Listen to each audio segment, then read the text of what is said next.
حدیث نبوی صلی اللہ علیہ وآلہ وسلم۔ ابو ہریرہ رضی اللہ تعالیٰ عنہ سے روایت ہے کہ رسول اللہ صلی اللہ علیہ وآلہ وسلم نے فرمایا، جو شخص رمضان میں ایمان اور ثواب کا کام سمجھ کر قیام کرے تو اس کے اگلے گناہ معاف کر دیے جائیں گے۔ صحیح بخاری۔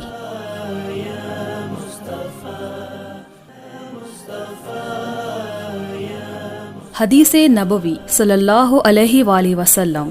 ابو ہریرہ رضی اللہ تعالیٰ عنہ سے روایت ہے کہ رسول اللہ صلی اللہ علیہ وآلہ وسلم نے فرمایا، جو شخص رمضان میں ایمان اور ثواب کا کام سمجھ کر قیام کرے تو اس کے اگلے گناہ معاف کر دیے جائیں گے۔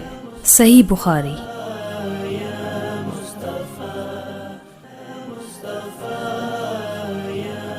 حدیث نبوی صلی اللہ علیہ وآلہ وسلم۔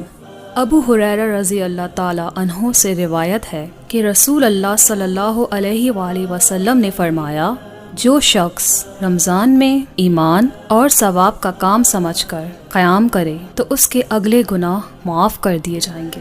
صحیح بخاری۔